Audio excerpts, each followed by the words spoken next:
I didn't think he'd take it literally. That's what I need everyone to understand first. I was explaining workplace dynamics. I was talking about reality. I was describing how things actually work in corporate environments, where networking and relationships matter as much as competence. I wasn't saying I was actively doing it. I was just explaining that flirting with your boss is a valid, effective career strategy that successful women use all the time. That leveraging attractiveness and charm is smart professional positioning. That using every advantage you have, including looks and personality, makes sense in competitive work environments. My boyfriend, his name is Marcus, and I had been talking about my upcoming performance review. I work in marketing for a mid-sized tech company. My boss is an older guy, maybe late 40s, divorced, kind of lonely, based on how much he talks about his personal life, and I'd been strategically friendly with him, extra attentive in meetings, laughing at his jokes that weren't funny, asking about his weekend plans, complimenting his ties, staying late when he stayed late, finding excuses to stop by his office, just basic workplace strategy that any smart professional would use. Marcus had noticed, had commented a few times about how much I texted with my boss outside work hours, how often I mentioned getting drinks with him to discuss projects, how I'd started dressing more professionally, which meant more form-fitting, more attention-getting, how I suddenly cared about after-work networking events that conveniently involved my boss. And finally he asked directly, "Are you flirting with your boss? Because it kind of seems like you're flirting with your boss." And I was honest. Yes, obviously, it's career strategy. Everyone does it. You think promotions are just about merit. They're about relationships. They're about who your boss likes. They're about making yourself valuable and likable in ways that go beyond just work output. Flirting is part of networking. It's smart positioning. It's using every advantage you have to get ahead. Marcus looked at me for a long moment. That look where someone is processing something they didn't expect. That look where you can see them making decisions and adjustments based on new information. "So flirting with your boss is a smart career strategy," he repeated. Not a question, a statement, confirming what I'd said, making sure he understood correctly. "Yes, it is. It's effective. It works. Successful women understand this. You have to use every tool in your arsenal in competitive environments. Being good at your job isn't enough. You have to make people like you, want to be around you, want to help you succeed. And if that means being flirtatious and charming, then that's what you do. That's just reality." "Interesting," he said, still calm, still processing. "Good to know that's how you see professional advancement. Good to know that's what you consider acceptable workplace behavior. Good to know those are your values and strategies." Something in his tone should have warned me. Something in the way he said it, too calm, too accepting, too thoughtful, should have signaled that I'd just given him information he was going to use. But I was confident in my position. Confident that I was right about workplace dynamics. Confident that he'd eventually understand this was just smart career management. "It's not about values," I said. "It's about pragmatism. It's about understanding how things actually work versus how they're supposed to work. Naive people think merit alone gets you promoted. Smart people understand that relationships and likability matter just as much, if not more." "Got it," Marcus said. "Thanks for explaining your perspective. Really helpful to understand how you think about this. I'll keep that in mind." And 3 weeks later, Marcus came home from work in an unusually good mood. Better mood than I'd seen him in for a while, actually. Almost giddy, excited about something. He works in finance. Analyst position at an investment firm. Decent job, decent pay. But he'd been complaining recently about feeling stuck. About seeing colleagues get promoted while he stayed in the same role. About wanting advancement opportunities that didn't seem to be materializing. "Good day at work?" I asked, noticing the energy shift. "Really good day, actually. Remember how I was frustrated about feeling stuck in my position, about not seeing advancement opportunities, about watching other people get promoted while I stayed the same level.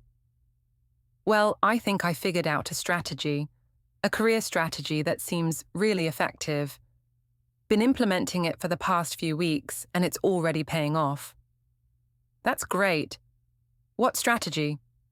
Flirting with my boss, he said casually, matter-of-factly, like he was discussing a new productivity app or time management technique. You were right about it being smart career positioning, about using every advantage you have, about relationships mattering as much as competence. So I've been applying that advice, being extra attentive, staying late when she stays late, finding excuses to stop by her office, asking about her weekend, complimenting her, being charming and friendly in ways that go beyond just professional courtesy. And it's working. She's definitely responding positively. Seems to really enjoy my company. We've been getting drinks after work to discuss projects. She texts me outside work hours. I think I'm positioning myself really well for the next promotion cycle. My stomach dropped. Your boss is a woman? Yeah, Sarah. She's maybe late 30s, recently divorced, kind of lonely, based on how much she talks about her personal life. Perfect candidate for the exact strategy you described, using charm and flirtation as professional positioning, making her like me and want to be around me in ways that go beyond just work performance, creating a relationship that will influence advancement decisions. Everything you said makes total sense now that I'm actually doing it. Really effective strategy. Can't believe I wasn't using this approach before. He said all of this calmly, conversationally, like he was sharing a useful professional tip, like he didn't notice or didn't care that I was sitting there processing what he'd just told me with increasing horror and jealousy. You're flirting with your boss, I repeated, voice flat, trying to keep emotion out of it, trying not to reveal that I was furious and jealous and panicking all at once. Yeah, using the exact strategy you outlined, leveraging attractiveness and charm for career advancement, using every tool in my arsenal in a competitive environment, being good at my job, but also making sure the person who controls promotions really likes me and enjoys my company. It's working exactly like you said it would. I should have listened to you sooner. This is way more effective than just relying on merit. That's different, I said, knowing even as I said it that I had no logical basis for the distinction, knowing he was about to call me out on the double standard, knowing I'd set this up perfectly for him. How is it different? He asked. Still calm, still reasonable. You said flirting with your boss is smart career strategy. You said using attractiveness and charm is effective professional positioning. You said successful people understand that relationships matter as much as competence. You said being flirtatious is just pragmatic understanding of how workplace dynamics actually function. I'm doing exactly what you described. How is that different? Because you're in a relationship. You shouldn't be flirting with anyone, let alone your boss. But you're in a relationship too, and you're flirting with your boss. And you defended it as smart career strategy. You explicitly said it's not about values, it's about pragmatism. You said naive people think merit matters, while smart people understand that relationships and likability are more important. So by your own logic, my relationship status shouldn't matter. What matters is effective career advancement. What matters is using every advantage available. What matters is being strategic about professional positioning. Every word was delivered calmly and logically. Every point was made using my own arguments against me. Every justification I'd given for my behavior was being applied to his, and I had no response that didn't involve complete hypocrisy. It feels different when you're doing it, I finally said, honest but weak. I don't like the idea of you flirting with your boss. Interesting. So you can flirt with your boss as career strategy, but I can't. You can use charm and attractiveness for professional advancement, but I can't. You can create relationships with your boss that go beyond professional courtesy, but I can't. Can you explain why the same strategy is acceptable for you, but not for me? Can you articulate a reason that doesn't boil down to double standards and hypocrisy? I couldn't, because there wasn't one. Because everything he was saying was logically consistent with what I'd said. Because he was holding up a mirror to my behavior, and I didn't like what I saw reflected back. Are you actually flirting with your boss, or are you just doing this to make a point? I asked, hoping desperately that this was just him proving something, just him teaching me a lesson, just him making me feel what I'd made him feel, rather than actually implementing my strategy with his female boss. Does it matter? If it's smart career strategy like you said, shouldn't you be supportive? Shouldn't you be happy I'm positioning myself well for advancement?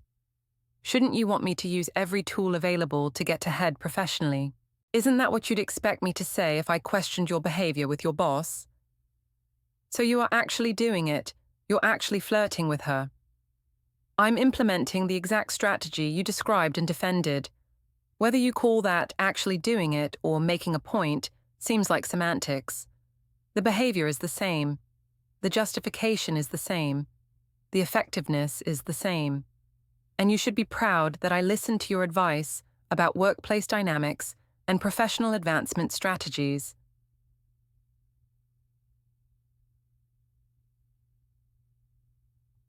The next few weeks were torture. Complete torture. Marcus would come home and casually mention things about Sarah, about their after-work drinks, about inside jokes they'd developed, about how she'd texted him over the weekend about something work-related, but the conversation had drifted to personal topics, about how she'd complimented his shirt and he'd complimented her hair, about how they'd stayed late together, working on a project, and ordered dinner to the office and had a really nice conversation, about how she'd invited him to a networking event and they'd spent most of the evening talking to each other instead of networking with others. Every detail felt designed to make me jealous. Every casual mention felt calculated to show me what I'd endorsed. Every update about his relationship with his boss felt like punishment for my relationship with mine. And the worst part was I couldn't say anything without being a complete hypocrite. Couldn't object without admitting that what he was doing bothered me in ways that revealed my own behavior was wrong. Couldn't get mad without validating everything he was implying about double standards and rationalization. Sarah said I'm definitely in consideration for the senior analyst position that's opening up, he mentioned one evening while making dinner. Said she's really impressed with my work and my contribution to team dynamics. Pretty sure the flirting strategy is paying off. Pretty sure I'm getting that promotion. You were right about relationships mattering more than pure merit. That's great, I said through gritted teeth, not meaning it, hating every word, hating that he was succeeding with the strategy I'd defended, hating that I couldn't be happy for him without endorsing the behavior that was making me miserable. She also mentioned she's thinking about promoting me even higher than that, maybe skipping the senior analyst level and going straight to associate. Said she sees significant potential in me and wants to invest in my development. Her words. Pretty clear the personal relationship is influencing professional decisions. Pretty clear that charm and likability are working exactly like you said they would. You're really enjoying this, aren't you? You're enjoying making me jealous. You're enjoying throwing my words back at me. You're enjoying punishing me for what I said. He stopped chopping vegetables, looked at me directly. I'm enjoying advancing my career, using effective strategies that you endorsed and defended. I'm enjoying forming productive relationships with decision-makers at my company. I'm enjoying watching the exact dynamic you described play out in real time. Whether you interpret that as me making you jealous or punishing you says more about how you actually feel about the strategy than about what I'm doing. If you truly believe flirting with your boss is just smart career management, you'd be happy for me. The fact that you're jealous and upset reveals that you know it's actually inappropriate, but you wanted to do it anyway. So you're not actually interested in her. You're just doing this to prove a point. Does it matter? You said it's career strategy, not romantic interest. You said it's about professional positioning, not personal feelings. You said successful people understand the difference between strategic behavior and genuine attraction. So whether I'm interested in Sarah or just using effective career advancement techniques should be irrelevant according to your own framework. The behavior is what matters. The results are what matter. The strategic value is what matters. Personal feelings are supposed to be separate from professional strategy, right? He was right. By my own logic, by my own arguments, by my own defense of workplace flirting as pragmatic career management, his feelings shouldn't matter. Only the effectiveness should matter. Only the results should matter. And he was showing me exactly how hollow that logic was. How uncomfortable it felt on the receiving end. How much I'd been rationalizing behavior I knew was wrong. "I want you to stop," I said quietly. "I don't like you flirting with your boss. I don't care if it's career strategy. I want you to stop." "Interesting. So now you want me to stop using effective professional advancement strategies? Now you want me to rely on merit alone? Now you think relationships and charm shouldn't influence workplace decisions? Now you believe people should advance based purely on competence? That's quite a reversal from what you said 3 weeks ago." "It's different when I have to watch you do it. It's different when it's happening to me. It's different when I'm the one feeling like my partner is developing an inappropriate relationship with someone else." "Exactly. It's different when you have to experience what you're putting me through. It's different when you have to watch your partner justify flirtation as career management. It's different when you're on the receiving end of, it's just strategy, not personal." "Welcome to what I've been feeling for months while you cozy up to your boss. Welcome to the experience you've been putting me through. How does it feel?" "It feels terrible. It feels like you're cheating on me, even though you keep saying it's just work. It feels like I'm losing you to someone else, even though you claim it's career strategy. It feels like our relationship matters less than your advancement. It feels awful." Now you understand. Now you know exactly how I felt watching you flirt with your boss. Now you recognize that the strategy you defended causes real harm to your partner. Now you see that calling it career management doesn't make it acceptable or non-threatening. Now you get it. I stopped flirting with my boss. Immediately. That same day. Created professional distance. Stopped the after-work drinks. Stopped the personal conversations. Stopped the compliments and the attention and the strategic charm. Went back to purely professional interactions. Started treating him like any other colleague rather than someone I was cultivating a special relationship with. Made it clear through my behavior that I was just there to do my job, not to leverage personal relationships for advancement. My boss noticed immediately, asked if everything was okay, asked if he'd done something wrong, asked why I was suddenly so distant. I told him I was just refocusing on work, trying to maintain more professional boundaries, had realized I'd been too casual in my approach. He seemed disappointed but accepted it. The special treatment stopped, the extra attention stopped, the informal mentorship stopped, and my performance review, when it came 2 weeks later, was fine. Just fine. Good marks but not exceptional. Acknowledgement of my work but no glowing praise. No indication I was being considered for promotion. No suggestion of rapid advancement. Just adequate recognition of adequate performance. The career strategy I'd defended as smart and pragmatic and effective had actually been working.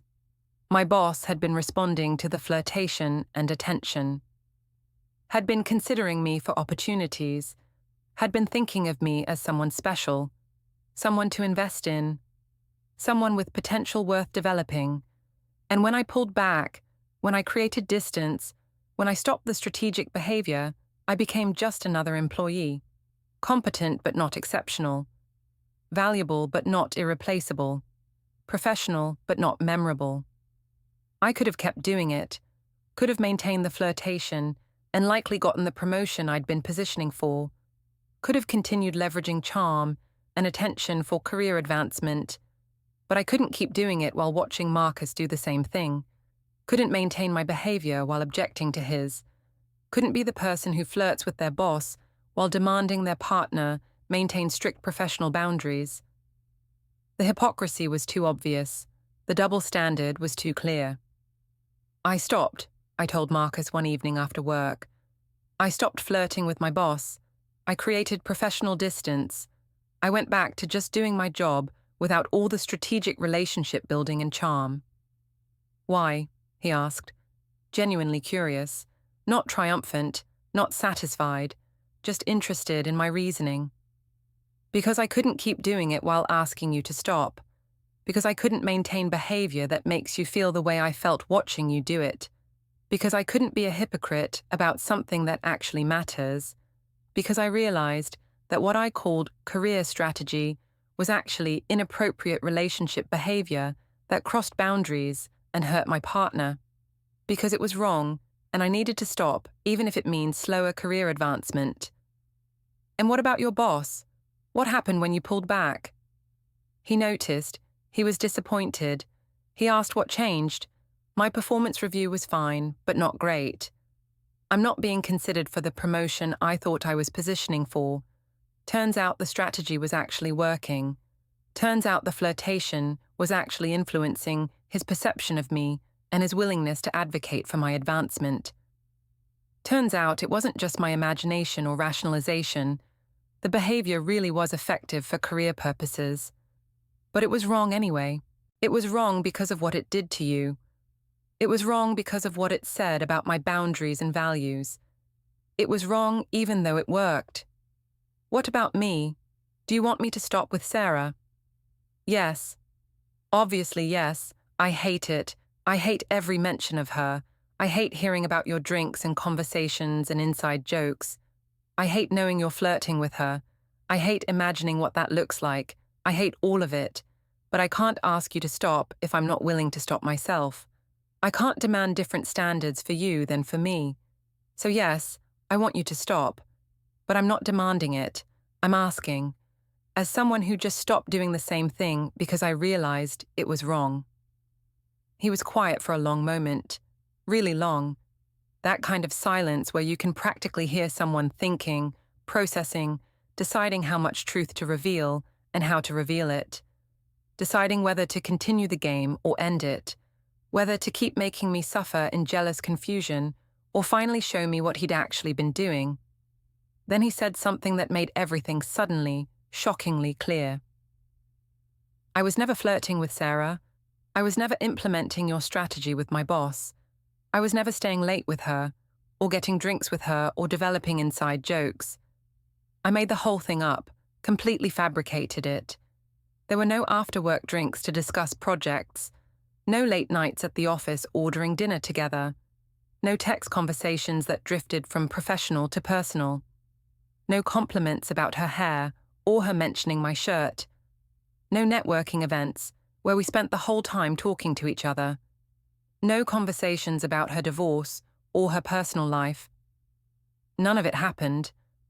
I invented every single detail to show you what it felt like, to make you experience what you were putting me through, to demonstrate that the behavior you were defending as career strategy actually feels like emotional betrayal and relationship violation when you're on the receiving end of it. I stared at him, completely frozen, processing what he'd just said, processing the implications, processing that I'd spent weeks being jealous of something that didn't exist, being tortured by fictional interactions, being made to feel exactly what he'd been feeling while I actually flirted with my boss. You made it up, all of it? Every detail you told me about Sarah and your supposed flirtation with her.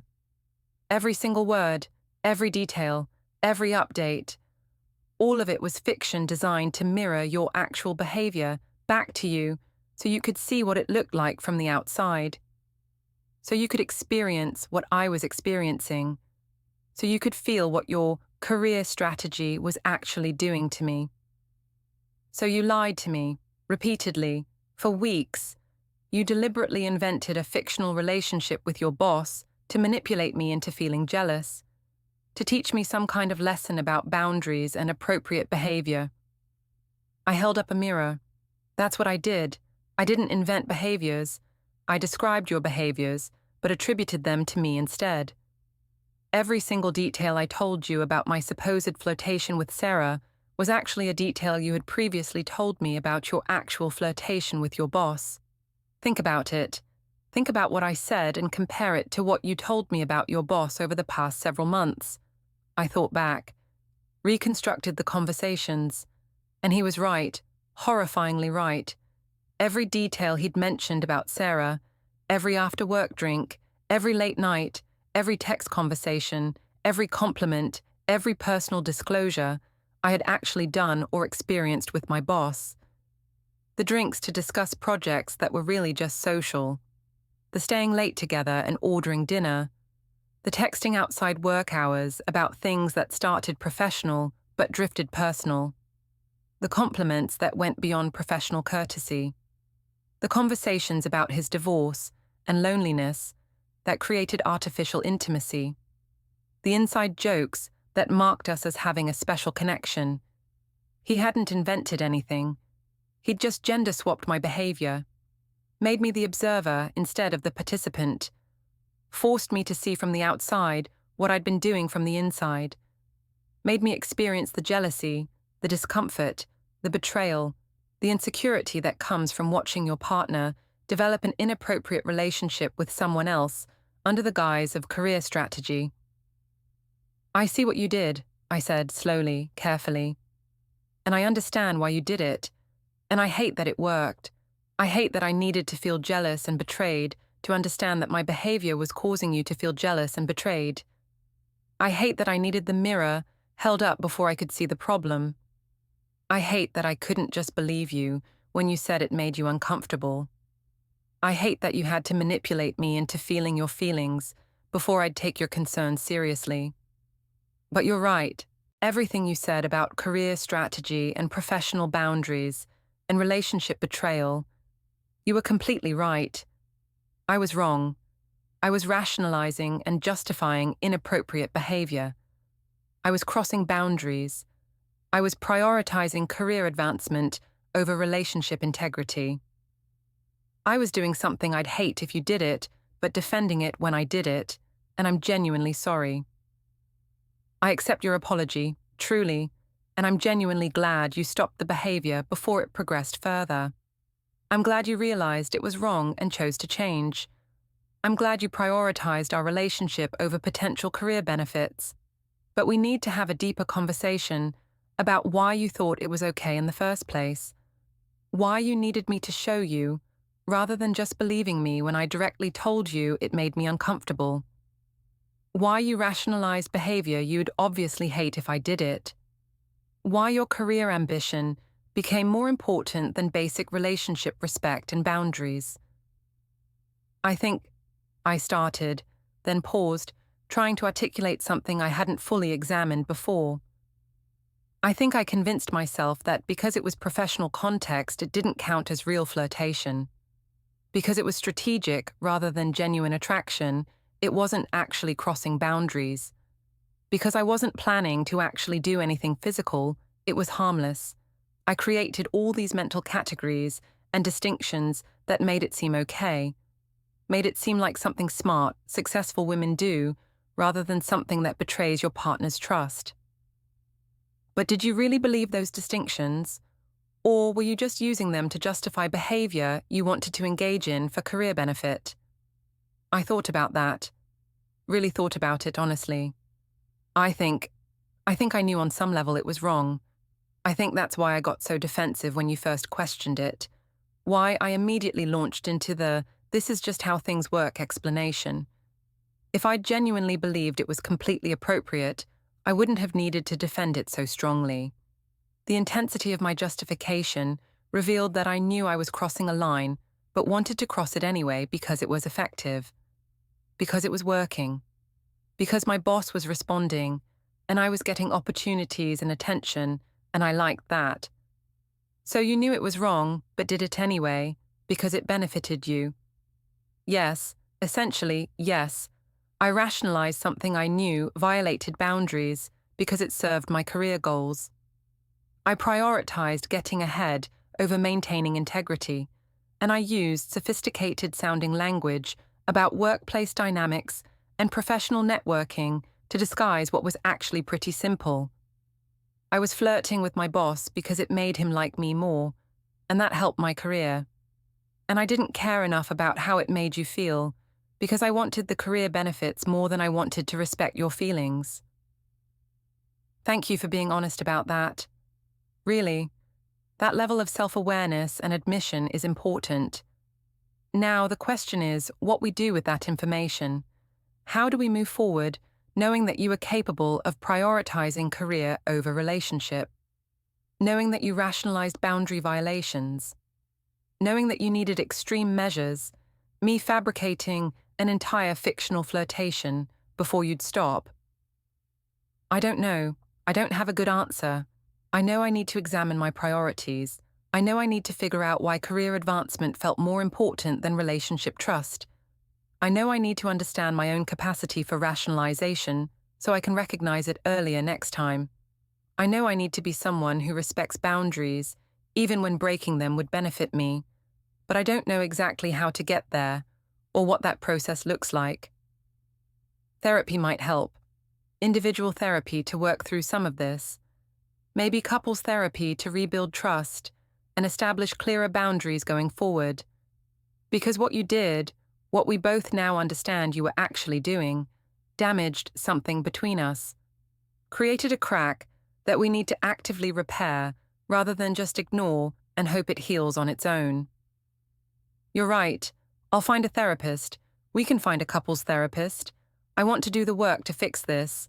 I want to understand myself better so I don't make these kinds of choices again.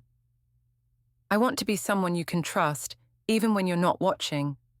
Even when I could get away with crossing boundaries. Even when it would benefit me to violate your trust. That's what I need. That's what any relationship needs. People who maintain integrity, not because they're being monitored, but because they've internalized values that guide behavior, even when no one would know. You violated that. You showed me that without oversight, you'll cross boundaries if they serve your goals. That's what we're repairing. That's what needs to change. We sat in silence for a while after that, both processing, both recognizing that we'd turned a corner, but also that there was significant work ahead, that stopping the behavior was just the first step, that understanding why I'd done it was necessary, but not sufficient, that rebuilding trust would take time and consistent demonstration of different choices, that this wasn't resolved just because I'd apologized and committed to change. Can I ask you something? I said eventually. When did you decide to do this?